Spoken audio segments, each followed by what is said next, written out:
Jody Powell. Don't take fine for an answer. Don't take fine for an answer. Jody Powell.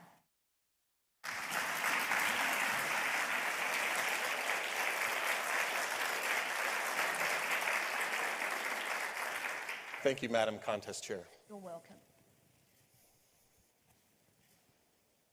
I've contemplated suicide many times in my life. It's always there, in the back of my mind, waiting as an option. People ask me all the time in casual conversation, they'll say, "How are you doing?" And every single time, I say, "I'm fine." Well, I'm not fine. This is my friend Jim.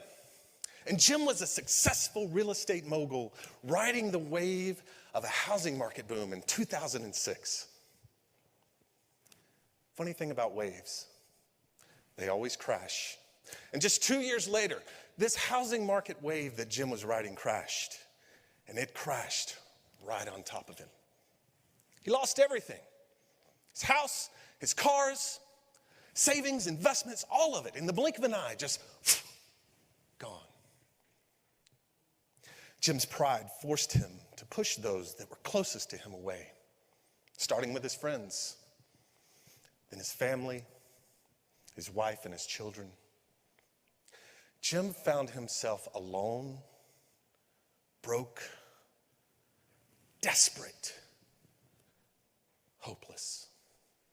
And on that night, that fateful night, Jim made a decision that would change his life forever. See, as time moved on, Jim found a way to deal with the pain. Oh, he had his coping mechanisms. First, he turned to alcohol, then to drugs, then to anything that would just numb the pain. Far too often, the help that men seek, it's not the help we need.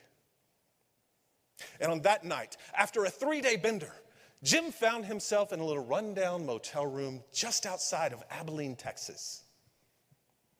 He didn't know how he'd gotten there. He was from California. First, he thought he was hallucinating. What are all these deer heads and antlers all over the wall?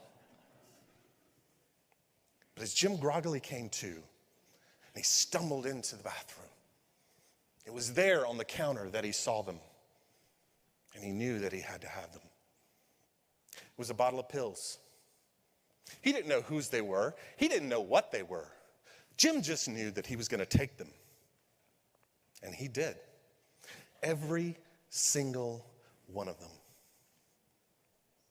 Jim died that night. Legally, he was dead. For 1 minute and 47 seconds. And then for some reason, he wasn't.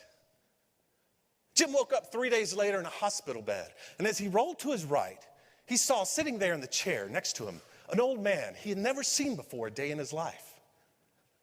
The old man leaned in and looked at Jim and said, "Jim, how you doing?" And because he had answered this question so many times before in his life, Jim just grumbled, "I'm fine." The old man laughed. "No, you're not fine."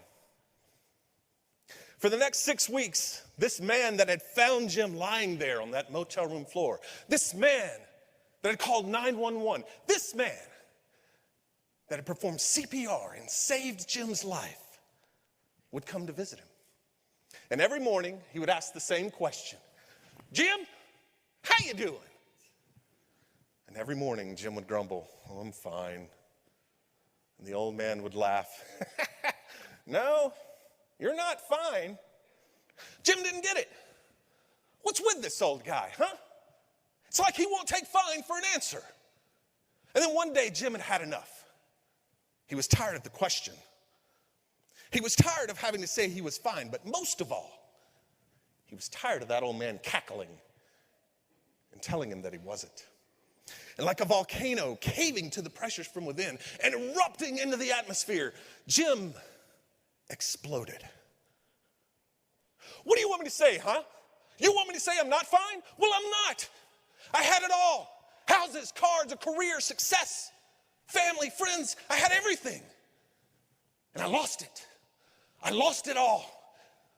And I hated myself for it. And I wanted it all to end. I wanted to end it all. And I would have if it hadn't been for you. The old man stood stoic as the emotions poured forth from Jim. And after a few awkward seconds, the old man smiled and said, Jim, do you realize everything you just said, you said in the past tense? I had, I lost, I hated, I wanted, I would have. All of it in the past. Today, Jim, today is your first day. And for the first time since 2008, Jim felt something. Oh, it was small, just a flicker. But it was there, deep inside of his soul. It was hope.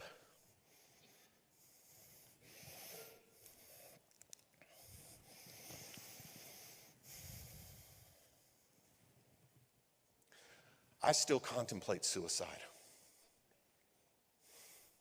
but no longer as an option.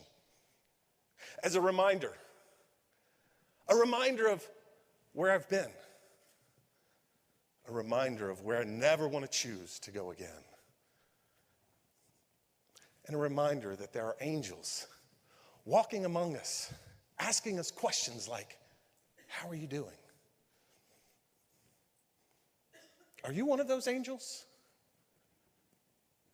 The next time you ask someone special in your life, how are you doing? Don't take fine for an answer. Madam Contest Chair.